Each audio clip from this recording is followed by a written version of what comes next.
1591, Germans played a game where they threw balls at a target perched atop a pole. According to Wikipedia, this was similar to basketball. 300 years later, a madman attached a basket to a wall. This crazed lunatic looked enough like an inventor that people believed him when he said, "Yeah, I invented basketball." "Sure you did, bud." His version was boring. It featured no dunks nor alley-oops. There wasn't even dribbling. The player in possession of the ball couldn't move. They can only shoot or pass. Later on in the early 1900s, players were allowed one dribble. Then they were granted all the dribbles. Bouncing did temporarily cease in the 1920s when it was allegedly banned for 2 weeks. This outlandish ball sport began being played in colleges. Problem is, I never cared for college basketball. As for my credentials, these basketball skills of mine have barely left the driveway.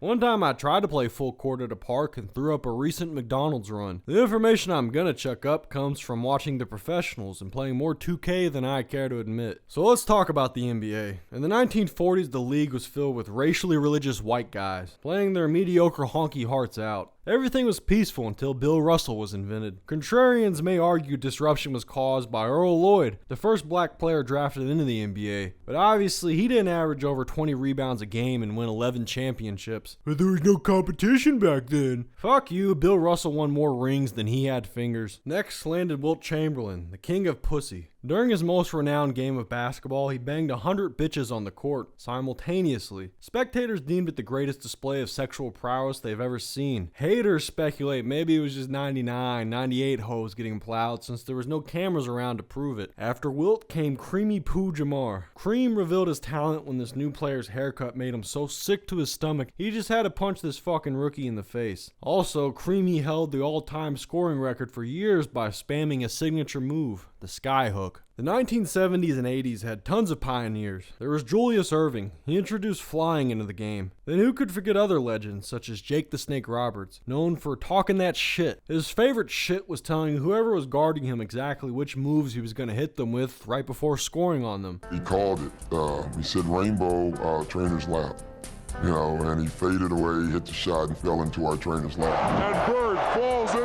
What a cocky prick. Oh, and there was the magician with AIDS. He was good at passing. Moving onward to the 90s, in the scripture, Jesus was referred to as Michael Jordan, which is sacrilege since Shaquille O'Neal's the GOAT. No debate. The Shaq attack has risen. My name ain't Shaq no more. Call me Superman emblem. Shaq is everywhere and everything. When he played in the NBA, he'd break part of the game's map just to flex his greatness. Circling back to Michael Jordan, this fella always had his tongue out. It was an issue. He would constantly get saliva all over the ball like a dog. A lesser-known player named Joe Bryant observed this opportunity. Somehow he managed to impregnate his wife with MJ's unusually fertile spit. Thus Kobe Bryant was born. Wait a second, gotta make this about me again. So you see me in a Spurs jersey, right? It's Montanu Ginobili's. I love that crafty Argentinian. He'd come off the bench to get steals and do fancy layups. The Spurs have had many notable players, including the stoic Tim Duncan and the fattest NBA player, David Robinson. They formed the duo known as the Twin Towers since they were voted most likely to have a plane flown into them. Basketballing became even more dangerous when AI was developed.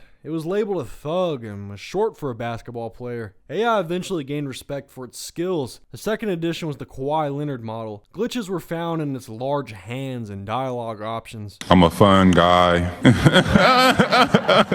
Okay, let's get serious and twist your hypothetical nipples. Say there was a basketball goal on the moon and you had to shoot a ball from the Challenger deep. It would be impossible. Not for Steph Curry though. He'd make that shot, bypassing any underwater pressure and gravity that gets in the way. Now, everybody has heard of the Malice in the Palace, an incident where a brawl broke out between fans and players, spearheaded by Ron Artest. To apologize, Ron paid $10 to change his gamertag to Meta World Peace. Shit, I'm running out of facts. The tallest player was Manute Bol. On the opposite side of the height spectrum was Muggsy Bogues. Yeah, what else? Oh, LeBron James is the best Chinese player to ever live. Sorry, Yao Ming. Good night.